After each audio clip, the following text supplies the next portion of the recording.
तर बच्चू कडूंनी सकारात्मकता दर्शवलेली आहे। दरम्यान भाजपकडून 5 उमेदवारांची यादी जाहीर झाली आहे। एका जागेसाठी पोटनिवडणूक होतीये, तिथे प्रज्ञा सातव यांना उमेदवारी देण्यात आली आहे। पण बाकीच्या 3 पक्षांचं नेमकं काय, या सगळ्या संदर्भात चर्चा करूयात। आपले प्रतिनिधी वेदांत नेब सध्या आपल्यासोबत आहेत।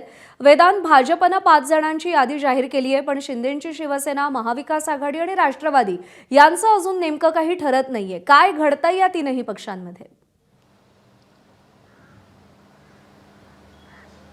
एकूण विधान परिषदेच्या जागा 9+1 अशा 10 जागा आहेत, ज्यामध्ये प्रज्ञा सातवांचं नाव हे 10व्या जागेसाठी आहे आणि भाजपने ते नाव सुद्धा जाहीर केलं आहे।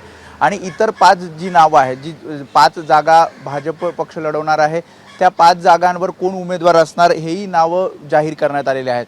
आणि आता उर्वरित जे 3 पक्ष आहेत, म्हणजे त्यामध्ये शिवसेना, शिंदे शिवसेना पक्ष, ज्यांच्या आपण जर बघितल्या तर साधारणपणे 2 जागा ते त्यांच्याकडे जे असलेलं ताकद आहे त्यावर ते 2 जागा लढू शकतात आणि त्यामध्ये 6 ते 7 नावं चर्चेत आहेत आणि त्यावर शिक्कामोर्तब आज रात्री उशिरा किंवा मग उद्या सकाळी केला जाऊ शकतो। आणि जसं आपण आता बघितलं की बच्चू कडू हे इच्छुक आहेत। बच्चू कडूंचं हेही म्हणणं आहे की याआधी आपण भेटी घेतल्या एकनाथ शिंदेंची असेल किंवा उदय सामंतांची असेल आणि त्यामुळे बच्चू कडूंचं नाव आहे, नीलम गोरेंचं नाव आहे, त्यासोबतच शीतल म्हात्रे, रवींद्र धंगेकर, रवींद्र पाठक, त्यासोबतच शायना एनसी, अशी मोठी यादी आहे इच्छुकांची। आणि त्यामध्ये नेमकं कोणाला कोणत्या 2 जणांना ही विधान परिषदेची उमेदवारी एकनाथ शिंदे देतात हे बघावं लागेल। त्यामुळे आज रात्री उशिरा किंवा उद्या सकाळपर्यंत शिवसेनेचा निर्णय जाहीर होईल।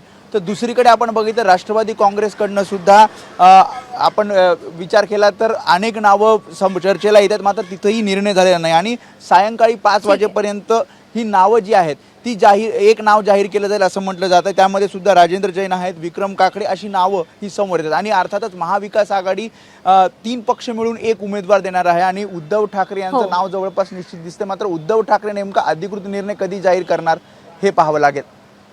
वेदांत, धन्यवाद दिलेल्या सगळ्या सविस्तर माहितीसाठी। आणि यानंतर आपण थेट जाऊयात, मंत्री प्रताप सरनाईक सध्या बोलतायत।